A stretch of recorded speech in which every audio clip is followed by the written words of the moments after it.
So I've got the ZV-1F out and we're playing some golf here today. I've got my pink enter ball. It's on intelligent auto, so the shutter speed's going to be a little bit fast. It's going to be a little bit choppy, but that's all right. What a perfect place to come test out a vlogging camera by having some family fun at a golf place. Just when you thought there wasn't any more gaps left for another vlogging camera, Sony goes and surprises us with this. It's the ZV-1F. But what the F does the F mean then? Well, it's not APS-C, it's a 1-inch sensor a la ZV-1. Looks the same as the ZV-1, but there is one difference slap bang in the middle of the camera.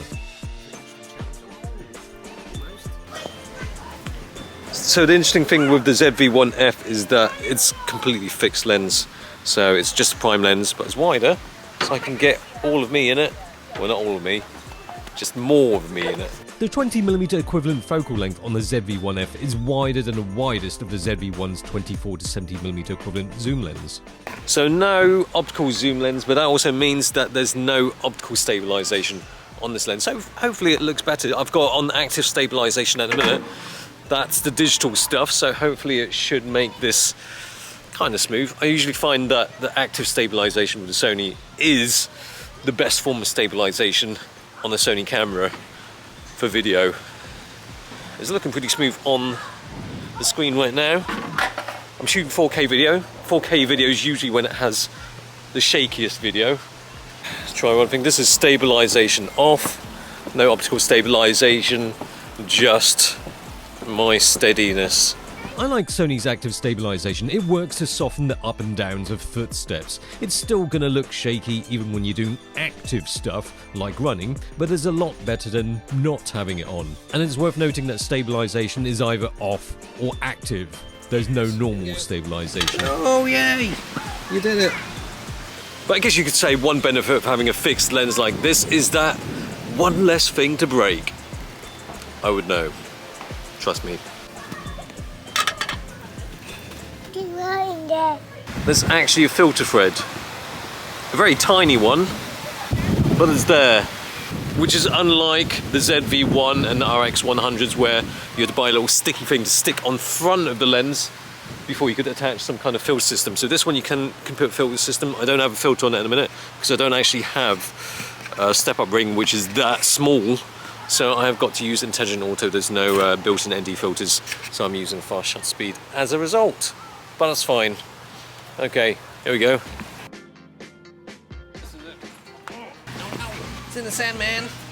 The lens is a decent f2 aperture, bright enough. Of course, the ZV-1 is f1.8 at its widest, but is slower on the tele-end. Having said that, the ZV-1F doesn't have an optical tele-end, although it does have a digital one. So actually, if you want to zoom, touchscreen, and there we go. You can do that. Or of course you've got this little rocker switch, which does the same thing, but that is digital zoom. It doesn't really zoom much. 1.5 times. So when you use it to zoom into something, it feels like it stops way shorter than you want it to.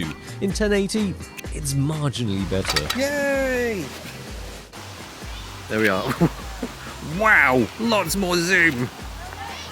All the way to 2 times zoom.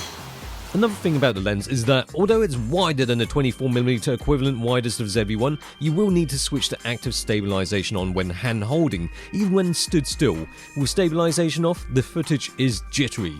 Stabilization off is for tripod stuff only, but with stabilization on, you get a lot less field of view, so the 20mm ends up looking like a 24mm anyway. They can make golf more interesting like this, real golf.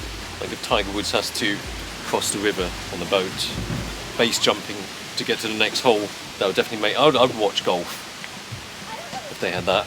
Okay, here we go. The microphone is the same as the ZV-1 and ZV-E10.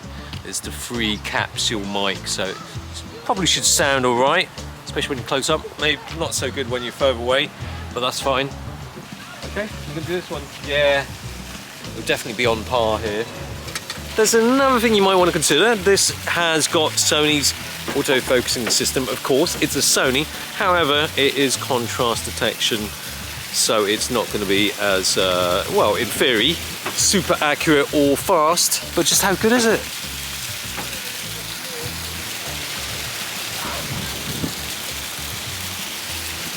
It's still got the eye tracking and more real AFI, AF tracking, whatever they call it.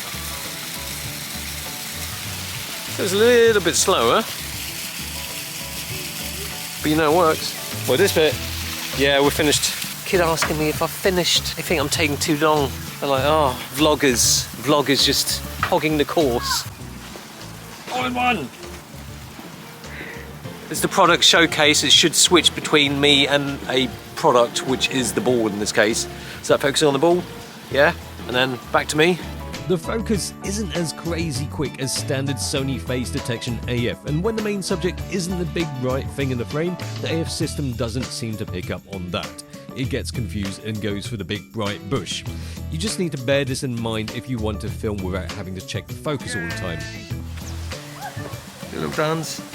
Yeah, you can help me out as well. Mostly the AF works well, but with Sony's face detection AF being one of their killer features, it just makes you wonder why they didn't go with face detection here. Also, while I'm complaining, I find that with the active stabilization using the 180-degree shutter rule, the stabilization looks a bit odd sometimes, which I didn't get when using faster shutter speeds. Interestingly, when I've got it on intelligent auto, I can't seem to have it on log, but this is S-Log 3 anyway. Hopefully that's not too overexposed because the minimum ISO is 1000. That's what happens when you sit on the toilet for too long. But yeah, it's got S-Log 3. It's also got hybrid log gamma and a skin softening effect. Does that look all smooth? Yeah, it's Botox-like. It'll work on anything. Well, maybe not, but anyway. And also like the ZV-1, it also has background defocus, which basically means it's got a button to change from small aperture to large aperture. This is, I think it's background defocus at the minute, is on. So it should be a bit more bokeh-fied, and then switch to off or clear. You can do that while recording. I can't. Oh, you literally want me to do all of it? Okay. It's a camera that I thought would be suited for family days out. Slip in the pocket with no zoomy outy bit. It slides in the pocket, takes less time to start up, and is more compact because the lens doesn't come out. I had the ZV-1, which I got rid of because it needed active stabilization to have stable enough footage, but with the 24mm widest cropped in, it didn't feel wide enough. The ZV-1F essentially gives you that 24mm equivalent focal length once the active stabilization is on, which is really just enough for vlogging. A bit wider would be better, in my opinion. But the thing that might push people towards the ZV-1 is the focus.